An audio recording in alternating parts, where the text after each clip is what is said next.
Hello guys, welcome back to another vlog. અમારી ગાડીની અંદર અમારે બનાવવાનું છે પાછળ બેડ. ખાલી સીટ છે ને એને ફોલ્ડ કરીને જ બનાવવાનો છે. તો એની ઉપર એક સાવ પતલું એવું ગાદલું અમે રાખશું. તો ગાદલું બનાવવા માટે જે મટીરિયલ જોઈએ ને હું લેવા માટે જાઉં છું. અને એનું મેઝરમેન્ટ છે 6 બાય 4.5. એ મેઝરમેન્ટની છે ને ઓલી ગાદલાની જે ખોળ હોય એ નથી મળતી. તો એના માટે મટીરિયલ લેવું પડશે અને પછી આખું રેડી કરાવી અને બનાવવું પડશે. સાંજના વાગ્યા છે 7:30. હું ને પૂર્વ અત્યારે બી જઈ છીએ. રસોઈ બની ગઈ છે. આજે બનાવવાના છે પાત્રા. તો પાત્રા ઓલરેડી મેં વહેલા બનાવી લીધા છે. જો અહીંયા છે ઢોકળિયું જસ્ટ બંધ કર્યું અને હવે નીકળું છું. 9:30 પિયુષ આવે ને ત્યારે બસ ખાલી વઘારી અને ડાયરેક્ટ જમવા બેસવાનું હોય. 7:30 વાગ્યા છે. 2 કલાક જેવો ટાઈમ છે અને ગરમી ઘરમાં બહુ હતી તો બહાર નીકળ્યા નહોતા. હવે ઠંડુ મસ્ત વાતાવરણ થઈ ગયું છે અને ઠંડો પવન જોરદાર આવે છે. તો બહાર હવે ચક્કરે મારી આવી અને થોડી ઘણી શોપિંગ કરતા આવી. અત્યારે ગાઈઝ આવી ગયા છે ગુંદાવાડીમાં. સાંજે અત્યારે દિવસના તડકામાં બહાર કોઈ ન નીકળે ને તો અત્યારે બહુ ટ્રાફિક છે. આવું મટીરિયલ છે. પરવાને ઘરે જ આવું છે. અમારે મટીરિયલનું કંઈ સેટિંગ નથી આવતું. ચલો સાઈઝ તો મળી જ નથી.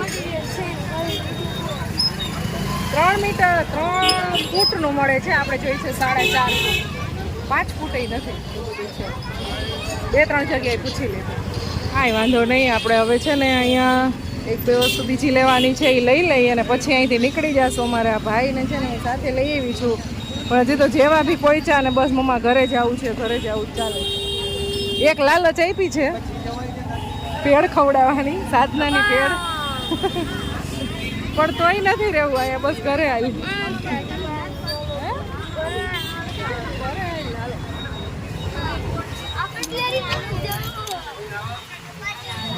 કટલેરી બજારનો ટ્રાફિક જોઈને કટલેરી બજારમાં નથી જવું. અમદાવાદમાંથી શોપિંગ કરી અને સાધના હમણાં પર્વ છે ને એકલો છે ને તો બહુ બધી ડિમાન્ડ કરે છે મને. રોજ કંઈક ને કંઈક પાણીપુરી ખાવાની ને એવી બધી અલગ અલગ. દીદી નથી એટલે ફાયદો ઉઠાવવાનો એમ. અહીંયાની ભેળ એક નંબર આવે છે. બહુ ટેસ્ટી. અહીંયા છે મેન્યુ, શું શું આઈટમ મળે ને બધું લખેલું છે. ગાઈઝ અમારે ભેળ ખવાઈ ગઈ છે સાધના ભેળમાં. અમારી પાસે પાણીની બોટલ હતી પણ એમાં પાણી પૂરું થઈ ગયું હતું. અહીંયા થોડુંક ઠંડુ હતું ને તો પી લઈ લીધું પરોએ પીવામાં. પીધું? પી લે પહેલાં. 9:30 વાગી ગયા છે ને હવે ડાયરેક્ટ અહીંયાથી અમે જઈએ છીએ હવે ઘરે. ચલો ફાઇનલી ગાઈઝ પહોંચી ગયા છીએ આપણે ઘરે. ના, ગરમીમાં અત્યારે બધા લોકો બહાર જ જોવા મળશે ગાર્ડનમાં. ચલો ભાઈ ઘરે ચલો. નો નહીં, ચલ પછી આવજો રમવા.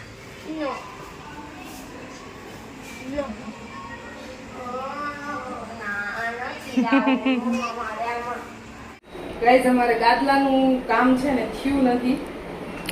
એમાં બહુ દિક્કત આવે એવું કામકાજ છે. સ્પેશિયલ એના માપનું બનાવવું પડશે ને એટલા પોળા પન્નાનું મટીરિયલ નથી મળતું. તો સાંધો આવે છે ને એવા બધા પ્રોબ્લેમ હતા ને તો આજે મેં માંડી વાળ્યું. 3 થી 4 જગ્યાએ મેં પૂછ્યું. સાંધા વગરનું કવર આવે ને એ ટાઈપનું કરવું હતું. વઘાર માટેનું બધું સામાન ને બધું રેડી કરી લઈ. Dinner time. તો સરસ મજાના આપણે પાત્રા બનાવી નાખ્યા છે. વીકમાં એક વખત પાત્રા બનાવવાના છે. અળવીના પાનમાં છે ને બધા વિટામિન્સથી માંડીને બધું ભરપૂર એટલે બનાવે છે.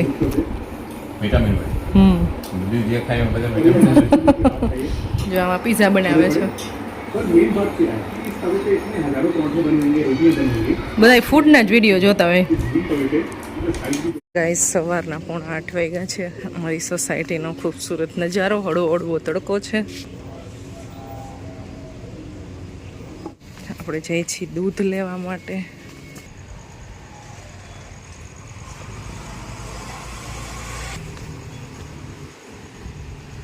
દૂધ લેતા આવી પછી બનશે ચા.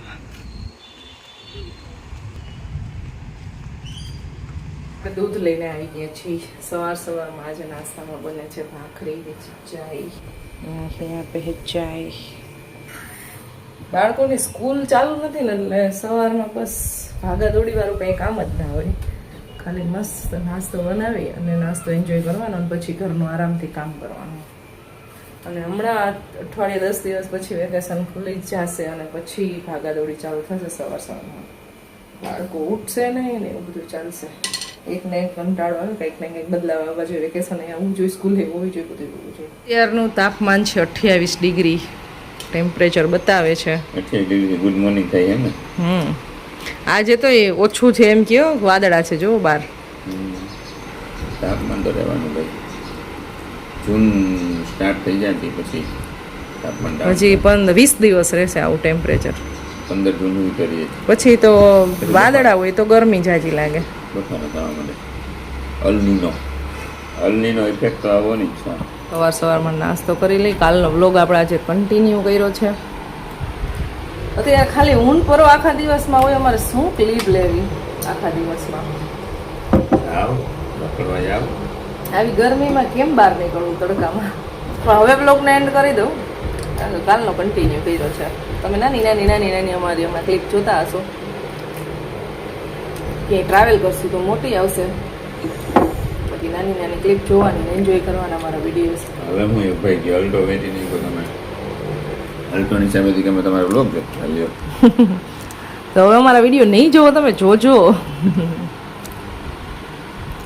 પરિવર્તન સંસારનો નિયમ છે, બરાબર ને? એ વાત કેવું સંસારનો નિયમ તો બધો છે જ એવો. થોડુંક જોશથી બોલો. તમે બોલો છો ને બધા એમ કે પિયુષભાઈ બોલે ને કઈ સંભળાતું નથી. એટલે ફ્રીક્વન્સી હોય પ્રમાણે થાય ને. પિયુષભાઈ કેમેરાથી થોડાક દૂર હોય ને, હું નજીક હોય એટલે મારો અવાજ વધારે આવતો હોય એમ. અને મારે થોડુંક ઊંચા બોલવાની ટેવ છે. સબ કુછ બદલ જાતા હે. પિયુષને પેલા ઊંચું બોલવાની બહુ ટેવ હતી, અત્યારે હાવ ધીમે બોલવા માંડ્યા. કેમ એવું થયું? સમજે નહીં તો હું બોલું છું. તમને થાય સમજાવવાની કોશિશ કરું, અવાજ મારો વધતો જાય પછી મને થાય તો હું કેટલી સમજદાર રહીશું કે તમારે હાવ ધીમે બોલો ને તો સમજી જાવ થોડીક વાતમાં. એવું જ થયું ને, હું સમજદાર હોય તો જ તમારું ઊંચું બોલવાની જરૂર ન પડતી હોય ને. બિલકુલ. બરો ભાઈ સુતા છે અમારે. શુદ્ધ ગુજરાતી. હવે હું બસ થોડું ઘણું ટિફિન બનાવીશ, પછી ઘરનું ક્લિનિંગ કરીશ, પછી પાછી બપોરની રસોઈ. બસ આવો નોર્મલ ડે ચાલે છે. અત્યારે વેકેશન છે તો બધાને એવું જ હોય. આવી ગરમીનું કાંઈ નવું થતું નથી. કાંઈ શું થાય? જો આ હું જાઉં દુકાને હમણાં ભાખરી જ ખાઉં છું રોજ. રોજ કંઈક ને કંઈક અલગ હોય. જે ખબર મને નાસ્તો કરીને ભાખરી કરી કે જે હોય દુકાને જાઉં, અહીં સુધી કામ કરીને પછી અહીં જે આવી ખાઈ ભૂલ જાય. જમીન સુઈ જવાનું, સવાર ઉઠીને થોડું વોકિંગ રૂટીન હોય, પછી આ કરીને વળી પાછું હું માણસ એ જ કરે. હું નહીં, આખી દુનિયા એ જ કરે એક ને એક રોટેશનમાં. આ રોટેશન એક ને એક હોવું ના જોઈએ. બધા કઈક કામ ધંધો એવો ચૂઝ કરવો જોઈએ કે એનું બદલતું રહે. ડેથ રેસ કહેવાય એને.